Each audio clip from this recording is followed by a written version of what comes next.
আমি ব্যক্তিগতভাবে মনে করি না, কারণ আমরা বুঝবো আওয়ামী লীগের বিভিন্ন প্রোপাগান্ডা পেজ থেকে কিছু ব্যক্তি এবং তাদের স্বীকৃত পেজ, এমন পেজ যেখানে শেখ হাসিনার বক্তব্য তারা প্রকাশ করেছে, তার ইন্টারভিউ নিয়েছেন, এরকম পেজ থেকেও পুরনো মিছিল, পুরনো মশাল মিছিল, এগুলোকে দেখিয়ে আওয়ামী লীগের বর্তমান মিছিল হিসেবে এস্টাবলিশ করার চেষ্টা হচ্ছে। হুম। তাতে আমরা বুঝতে পারি তারা খুব বেশি কিছু আসলে করতে পারবেন না। হুম। মানে এগুলো তো খুব পুরনো মেথড যেগুলো হচ্ছে, এমন নতুন কিছু কি আওয়ামী লীগ করছে? এক নাম্বার প্রশ্ন। আর দুই নাম্বার প্রশ্ন, ডাক্তার জাহিদ আরেকটু যোগ করে ছোট্ট করে একটা আওয়ামী লীগ প্রসঙ্গে শুনে নেই, যে তারা আসলে এই যে চোরাগোপ্তা বিভিন্ন হামলা করছে বলে বলছে, তাদের আসলে এর বাইরে তাদের করবার মতো এখন কি আছে? মানে তাদেরও তো, একদম তারা তো, জি। একদম আপনি যে কথাটা বলছেন, আওয়ামী লীগ আসলে এটার মাধ্যমে দুটো জিনিস অর্জন করতে চায়, যেটা আপনি বললেন, আমি এই জিনিসটার কথাই আসলে বলছি। সেটা একটা হলো, আওয়ামী লীগ আছে, আওয়ামী লীগ টিকে আছে, আওয়ামী লীগ তার অবস্থান জানান দিচ্ছে, এতে জনগণের সাথে তার সম্পর্ক ভালো হবে না, এটা ফর শিওর, বরং আরো খারাপ হওয়ার সম্ভাবনা আছে। আওয়ামী লীগ যা করে গেছে তারপর এখন যদি এগুলো করে, কিন্তু তার যে সমর্থকরা আছে, নেতা কর্মীরা আছে, তারা এক ধরনের ভিজিবিলিটি দেখছে। কিন্তু তার চেয়ে জরুরি কথা, এটা আপনি যেটা বলছেন, এটাই আমি আসলে বলার চেষ্টা করছি কয়েক দুই তিন তিন দিন থেকে। আওয়ামী লীগের হয়ে কিছু মানুষ এই ন্যারেটিভ তৈরি করার চেষ্টা করবে যে একটা দলকে যখন তার পলিটিক্যাল কর্মসূচির উপরে তুমি নিষেধাজ্ঞা দিয়েছো, তখন তাকে তো এই ধরনের ভায়োলেন্সের পথেই যেতে হতে পারে। তো ভায়োলেন্স ঠেকানোর উপায় হচ্ছে তার উপরে যে নিষেধাজ্ঞা আছে তুলে নেয়, এবং এটার কিছু গ্রাউন্ডও আছে, একটু গ্রাউন্ডের কথা বলি।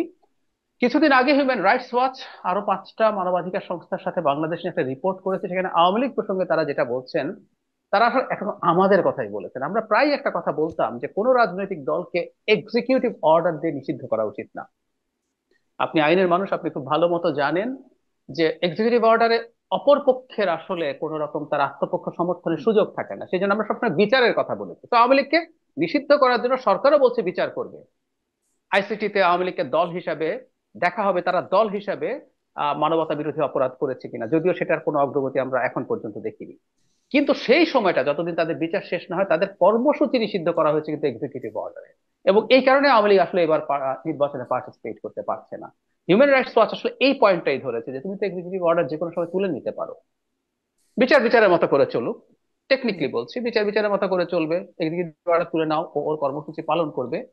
সো এই ধরনের একটা ঘটনা যেহেতু আছে, আমি ধারণা করি এটাকে রিলেট করা হবে যে আওয়ামী লীগকে তুমি স্পেস দিচ্ছ না বলেই ও এগুলো করছে, সুতরাং তাকে পলিটিক্যাল স্পেস দাও।